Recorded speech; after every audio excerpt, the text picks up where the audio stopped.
You know, you start reading, which is the worst thing. You know, you start going on Google and you start searching your symptoms and start self-diagnosing yourself, because everything is like gloom and doom, and like it's about to be over.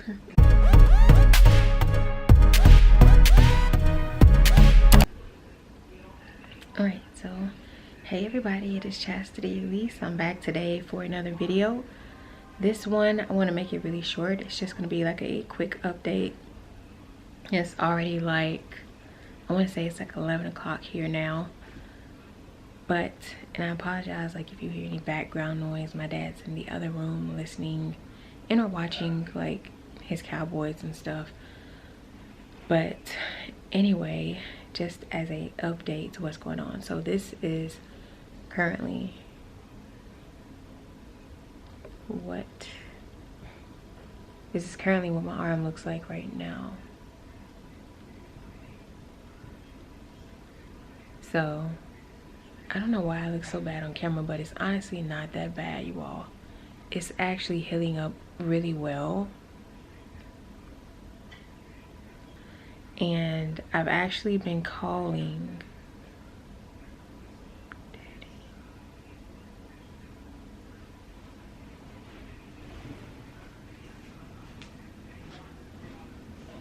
Okay, yeah, so he just turned off the lights. My dad just turned off the lights and went to bed. I didn't know if he was going to stay up any longer, but anyway, so I have actually been calling because I got the stitches taken out on the 17th. And on that same day, I got a referral. So she did a referral to this doctor that was in network. And so that was like, I want to say the 17th was like a Thursday. And so I was like, you know, on Friday, like sometimes doctors and dentist offices close a little bit early. And it's kind of like their more relaxed day. Like if people are going to take a day off, Friday typically probably be their day. Or if they have a short day, they'll make that day Friday. So I was like, well, I'll call them first thing Monday morning and try to get things taken care of then. So anyway, I called that doctor's office that following Monday morning, and I talked to the receptionist, and she said that based on the health plan that I have, I would need a referral. So I told her, I'm like, well, I have a referral. I have it on paper where it was electronically signed by my doctor, like it says, electronically signed by, and then it has the doctor's name listed there. And so I was like, I have that referral, and she asked me to fax it to her. So we tried the fax several times, but the fax machine was not working. So I wasn't able to get that resolved, but she said I needed that, and then she also said that I needed prior authorization. So what I did, I reached out to my health insurance. I want to say I actually reached out to them, I think it was this week, because I was like so focused on trying to get the referral to her, because I was like, well, I can't, for whatever reason our fax machine isn't working, so I can't fax it. So and she said that she didn't have the referral on file, and I'm like, well, my doctor has the referral, like she gave me the referral, so I have it. But anyway, so I tried calling her, like I tried calling the doctor's office throughout the week. So I called Monday, and then I didn't hear anything back from her. So I called Thursday morning, I want to say. So I called Monday morning. She set up my chart, she said. And then I called back on Thursday morning, and they ended up calling, I want to say I called like roughly 8 or 9 o'clock. They ended up calling about 11:30, something like that. And I ended up missing both calls. So that week ended up being a bust. I went there that Friday, so that would have been last Friday. So last Friday I went to that specific doctor's office because, you know, at this point I'm like, I've been calling, I haven't really been getting a response from anyone about anything, and so I'm like, I don't really know what's going on. And at this point it's like my hands, I don't know what happened. I've been alternating, like I've been using a little bit of heat on my hands, not much, but for the most part I've been icing my hand a lot, and I've been doing it the recommended, I think it's 15 to 20 minutes of icing on your hand because it was swelling still. So I've been icing my hand on and off throughout the week. And so I noticed Friday, for whatever reason, my pinky and like this whole section of my hand like started getting really cold. So I'm like, okay, at this point I'm scared. I hope it's not frostbite or anything, because I'm like, I've been icing my hand, but I haven't let it stay on any longer than 15 to 20 minutes, like twice, maybe once a day. So I'm like, I'm honestly not icing, in my opinion, I'm like, I'm not putting ice on my hand that much that I could possibly be getting frostbite right now. But at the same time, with my finger with my finger and this part, that part of my hand being numb and swollen, you may not necessarily feel the cold sensations like you should. So I was concerned about that, because that part of my hand and my pinky, and then also around the wound there, that's still healing. So I'm like, okay, I'm scared because I've never felt my hands this cold ever. And then that weekend, whenever I would blink my eyes, like my eyes felt cold. And then like Sunday, my feet started to get a cold sensation to them, and I'm like, whoa, this is not, you know, this is not normal at all. You know, you have people who are cold natured, and then you have people who are like hot natured, where they're hot a lot. I'm on the other end of the spectrum. I'm cold a lot. I lean more towards being cold, so I wear jackets more, I feel like, than some people might. But and I know I'm not the only one that's like that, but I'm kind of cold nature. Like, I get cold easily. At this point, my hands cold, my eyes are now feeling cold, my feet are cold, and I'm looking at our thermostat in here, and it's 77 degrees, and I'm like, I don't know if I should be feeling this cold. So my mom actually bought a thermometer, like one of those where you can just scan. So I pulled that out, and then I measured the room, because you can measure the room, and then I measured my personal temperature, and my personal temperature was fine. It was in the normal range. We talked about, because they have an orthopedic walk-in clinic that's honestly not that far from where I am or where we are. So I kind of tossed that idea around, but I was like, well, if I go there, I was looking at all the doctors that they had listed for that facility, and I'm like, well, none of these doctors are covered under my current plan.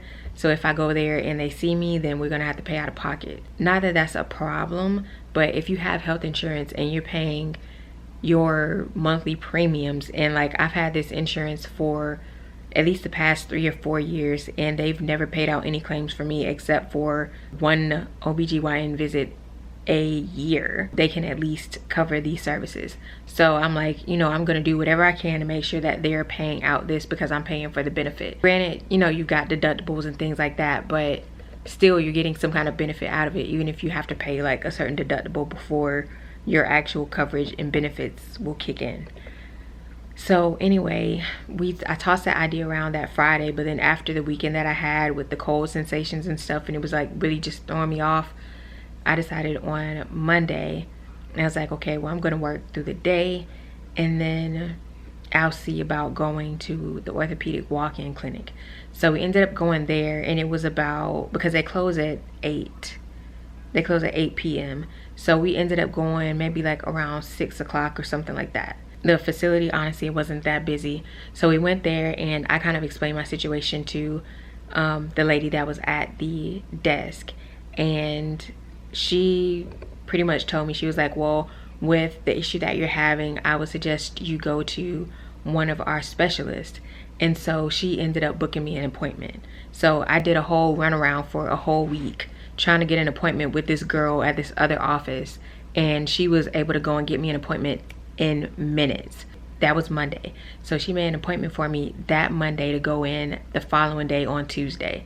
So I went in for my appointment yesterday, because today is Wednesday. So she made an appointment that evening for me to go in to see a specialist that following day at 11 a.m. Before I went to the appointment, I had to call my insurance first, and I'm like, I explained the situation. I'm like, okay, well, I was originally supposed to go to this facility to see this doctor. Is there a way that you all can transfer my prior authorization from this facility to the one that I'm going to today? And basically all it was is a change in address. So like, it was like, you know how you have a practice, like it has a specific name, but they have several locations throughout like the city or like throughout your state, whatever the case is. So this particular orthopedic center they have several different locations throughout the city. So basically it was just a matter of changing the location from, say, this side of town to another side of town. So the name of the center is the same, it's just the locations are different. So they were like, okay, well, I'll go ahead and we'll submit this and we'll try to have it processed by the time you go to the doctor. So I called them at 8:30 because that was when they opened up. I called at 8, but they were like, phone lines don't open up until 8:30. So I called back at 8:30, and within maybe like 2 hours they were able to send it. They submitted it as urgent, as like an urgent request, and so they were able to get back to me about 10:30ish, and they're like, okay, well, you've been approved for your visit today. So I went to that office yesterday, and it took a while because there was a person ahead of the line, and she was like, you know, they have new patient forms. So apparently she didn't fill out her new patient form, and the lady, the receptionist that was checking everybody in, she was going through the application and like asking her all the questions. And then by the time she was done, she wanted to make an appointment, so she made an appointment for her. So it took a while, and so by the time she was done, it was like a few minutes after 11 o'clock. So it kind of made me and like several other people, it was like at least 4 other people, 3 or 4 other people in line that were waiting to check in as well, and they were like, their appointments were at 11 and other times as well. So it kind of pushed everybody back. But fortunately I already had all my forms filled out. I already had, you know, they asked for your ID, your insurance card, 2 main things that you have to have. I sat down for like a few minutes, and then after a few minutes they called me back. I went back and I met with the nurse practitioner, and so she looked at my arm, and she did, or looked at my hand and my wrist, and she made an assessment, and she's like, how does it feel? When did it happen? How did it happen? All these different build-up questions to kind of understand the background of what happened. And I gave her my notes from my emergency room visit and all of that. And then she ended up calling the doctor in, and the doctor came. He looked at my hand and looked at my wrist and that kind of thing, and he did a couple of assessments. Like, he had me to grab a sheet of paper between these 2 fingers and try to give a little bit of tug and some resistance, try to hold the paper. But it was obvious that there isn't nearly as much strength in this hand as there is in my right hand. Granted, same time, it's my left hand, and I'm right hand dominant, so I honestly don't do that much with my left hand anyway. So I don't really, for someone to ask me, like, for example, how strong was it before, I couldn't really tell you, because I really didn't do that much with it other than, you know, typing and kind of like other little things like lift some light weights and stuff like that. But I didn't do anything major with my left hand really.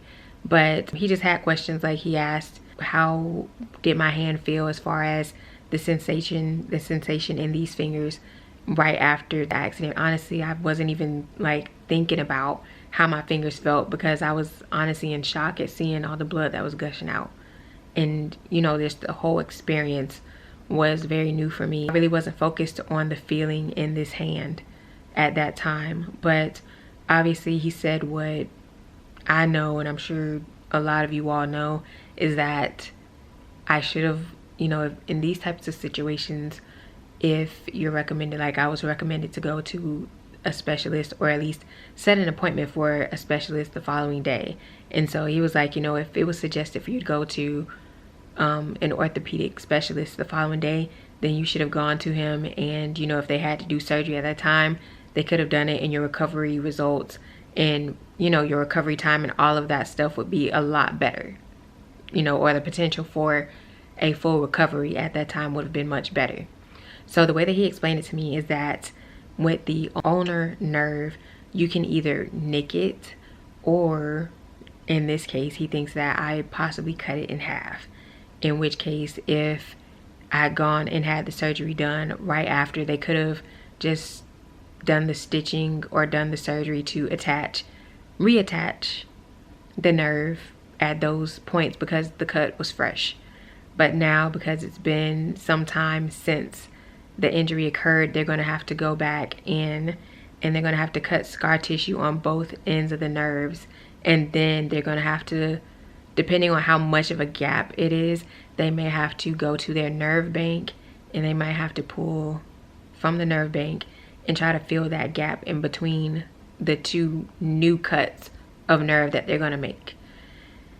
And so on the 10th, which would be next week, so on the 10th, I know that they said they're going to do a nerve study, and then they're going to do the surgery after they do the nerve study. So on the 12th, I have to go back to the original doctor's office. So I have to go back to him, and he and the nurse practitioner are going to kind of give me an assessment, I guess, as to what needs to take place. And then at that point, then I guess we'll schedule surgery.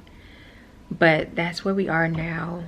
And so I feel like there was something else I wanted to mention.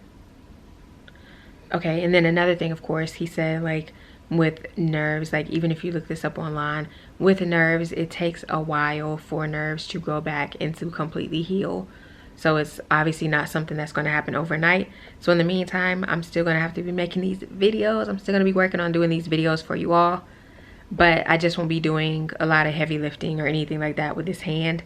So probably no unboxing in the sense of opening from a cardboard box. Maybe lifting a lid, but not doing like any serious unboxing type of stuff.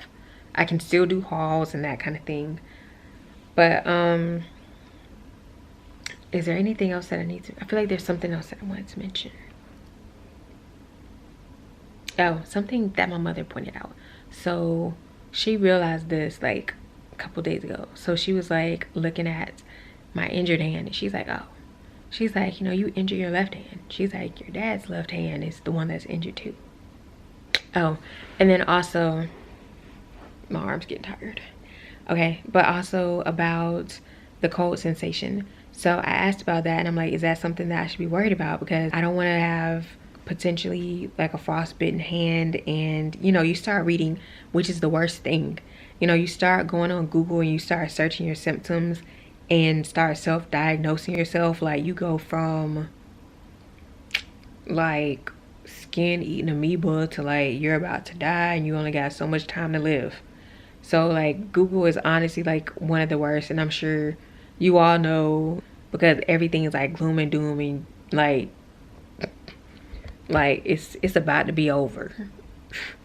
So, you know, because I was concerned, I'm like, you know, about having frostbite from just like having the ice on it to get the swelling to go down, which the swelling's gone down really well, but that was a concern of mine.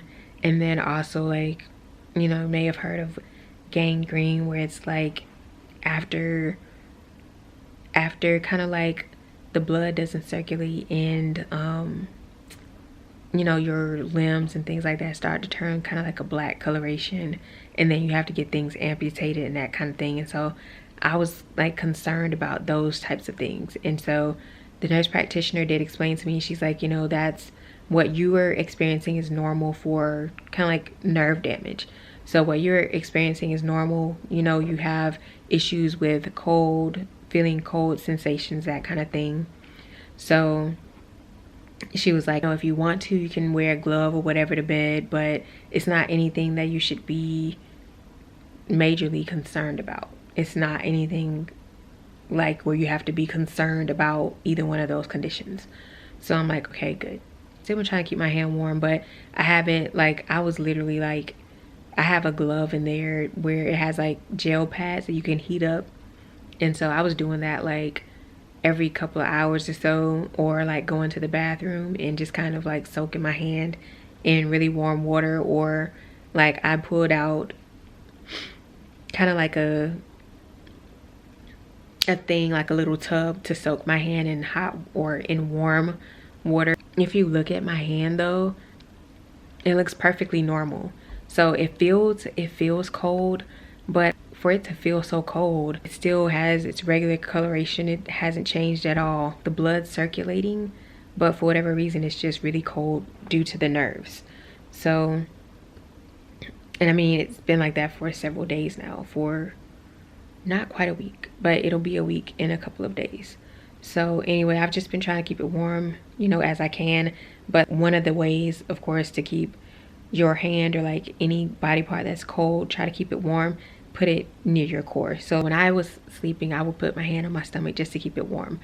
But anyway, I just wanted to give you all this quick update. I didn't want to make this video long, but anyway, I will see you all later. I don't know if I'll be able to record anything. I might not record anything when I actually go for the nerve study on the 10th, but I'll record like things after that appointment and kind of give you all updates there. But anyway, I just wanted to let you all know what's going on currently, and I will see you all for the next video. Be safe and stay healthy.